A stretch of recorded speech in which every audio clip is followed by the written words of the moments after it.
The Department of Health is pushing for a substantial increase in the country's hospital bed capacity. Health Secretary Ted Herbosa highlighted that on average, the Philippines has only 0.5 hospital beds for every 1,000 people. This ratio must be tripled to 1.5 beds per 1,000 people to meet healthcare demands effectively. The World Health Organization recommends a ratio of 20 hospital beds for 10,000 people, which equates to 2 beds per 1,000 people in a country. A 2022 report by the Philippine Institute for Development Studies revealed that many provinces, particularly in Mindanao, face severe hospital bed shortages with bed densities below the national average. Now we are joined by Dr. Jose De Grano, the President of Private Hospital Associations of the Philippines, or PHAPI, to discuss this matter. Thank you for joining us again. Good morning po. Doc, nakamute po kayo. We can't hear you. Yes. There you go. Good morning, Ma'am Angela and Sir Angelo. And sa ating po manonood. Opo. Thank you again, Doc, for joining us. Let's get right to it po. Ano ba po ang pangunahing dahilan na medyong kulang daw ang hospital beds natin as per our last report here in the Philippines?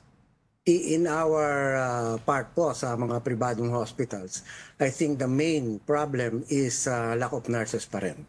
Kasi pag kulang po ang nurses, siyempre po, halimbawa 100 beds kayo at kailangan mo yung 120 nurses, kung 100 lang po ang nurses nyo, hindi kayo pwedeng mag-open ng ganung kadaming number of beds. So in other words po, para maklaro lang po, minsan yung mga ibang hospital before they even open operation sila, titignan nila ilan ang kaya nilang ma-hire na nurses bago nila ma-determine yung bed capacity. Yes po, kasi alam niyo po, ngayon yung mga nurses natin ay dati po, ang isang nurse kayang 25 pasyente. Ngayon po, nagrereklamo na po sila pag dumating na 8 pasyente ang hana-handle nila. Okay. But according to our report po, no, ang sabi po nila, in which I know, alam nyo na naman din po ito, yung WHO recommends or ang standard po for WHO ay 20 hospital beds per 10,000 people. So that equates 2 beds per 1,000 people. And I understand you said also that one of the main factors is also yung kakulangan ng healthcare workers. But how are we going to address this both? Kasi definitely may kakulangan. Sabihin ka agad na mariresolve natin yan. Ang nagiging problem po right now, of course, are the salaries, especially for our nurses. Kailangan pong pantayan natin kung ano binibigay ng government na 35,000 a month. And hindi lahat pong mga pribadong hospitals ay kaya yung gawin. Yung maliliit pong hospital talagang mahihirapan sila kasi siyempre very limited ang mga services na ibinibigay nila at pwedeng pagkunan ng pangsweldo sa ating mga empleyado po. Right. And this was a situation, I think, if I can remember it correctly, even before and during the pandemic, yung kakulangan po ng hospital beds and of course yung healthcare workers. So, ano po ba nakikita nyo na from then on, ano po yung pinakamagandang gawin natin to move forward? Well, siguro matulungan ang, alam niyo po, ang private hospitals hindi kami subsidized ng government. Right.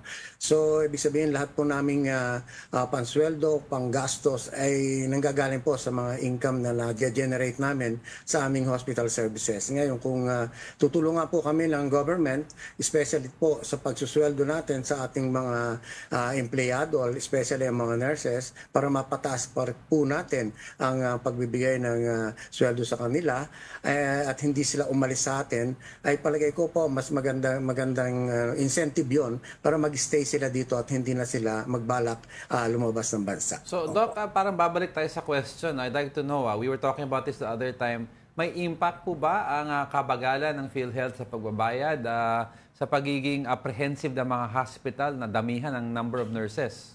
Mas lalo na, In Doc, a yung way. maliliit, yung maliliit na hospital. Posible po yan. Opo, in a way po. Kasi, siyempre, malaki pong portion din, especially doon sa mga medyo maliliit na hospital, na pag hindi po nakapagbayad kaagad ang PhilHealth, affected po ang kanilang tinatawag na operational expenses, ano, yung ginagamit po nila sa operations. Ano, kung hindi agad maibabalik.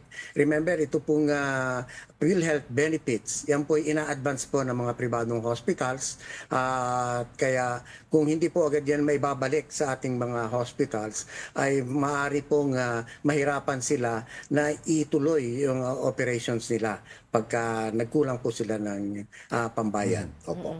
Doc, since we're talking about healthcare workers, I want to ask you na rin po, taking this opportunity, about our Doctors to the Barrio, o Doctor to the Barrio program, which is sinasabi din po nila na kulang na rin daw po ngayon, especially nga daw po sa mga rural areas. Can you tell us more about it? Well, yung sa Doctors to the Barrios po, yan project po ng Department of Health.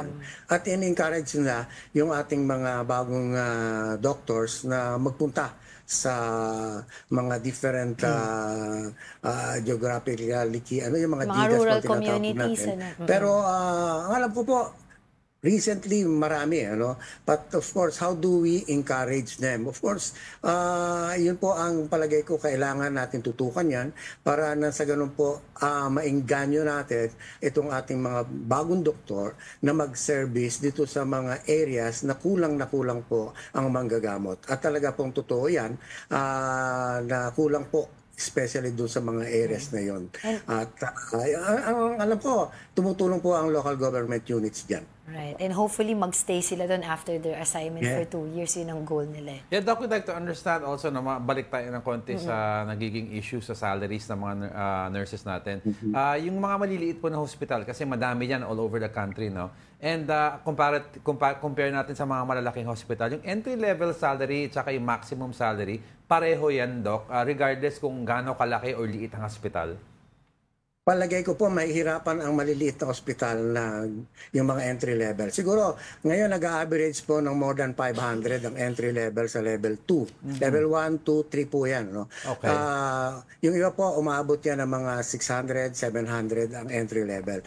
Pero sa mga maliliit pong hospital, kasi siyempre ang kanilang services na o-offer ay yung mga basic lang. Ano? Wala po silang tinatawag natin mga MRI, CT scan, etc. Yung malalaking diagnostic equipment na pwedeng pagmulan ng mga income ng ospital. Yeah. So yung mga maliit pong hospital, hindi kaya palagay ko kakayanin na talagang napakalaki ng entry level po sa ating mga staff. Okay, Doc, and also I'd like to clarify kasi before the pandemic, I remember several reports have been coming out sa news na ang dami mga nurses natin na nag-aral at nag-graduate tapos bigla na lang makita nila mas malaki pa lang ang sweldo ng pagiging caregiver sa ibang bansa, aalis na lang sila sa pagiging nurse para maging caregiver. Ano po ang sitwasyon natin with regards to that right now? Ganun po rin ba nangyayari, Doc? Maaari pong totoo yan. Nakakalungkot nga po kung gano'n. Na ibig sabihin tapos sila ng nursing, etc. Tapos just because of the mas malaki ang offer ay magki-caregiver sila. But palagay ko po, kung mabibigyan naman po natin sila ng mas magandang incentive, ay hindi sila basta alis dito. Pero siyempre, napakahirap po na labanan yun, mag-compete with that. Yeah. Lalo na po ngayon, imagine ang bagsak ng ating peso. Dati po 47 o 43, 47 to a dollar. Ngayon po 59 na to a dollar. Napakalaki po ng pagkakaiba. Yung dating offer nila na let's say $1,000, kano na ngayon, 'di ba? 59,000. Dati 47,000. Napakahirap pong i-compete yung mga ganun pong offer. Kasi sila po ay first world economy.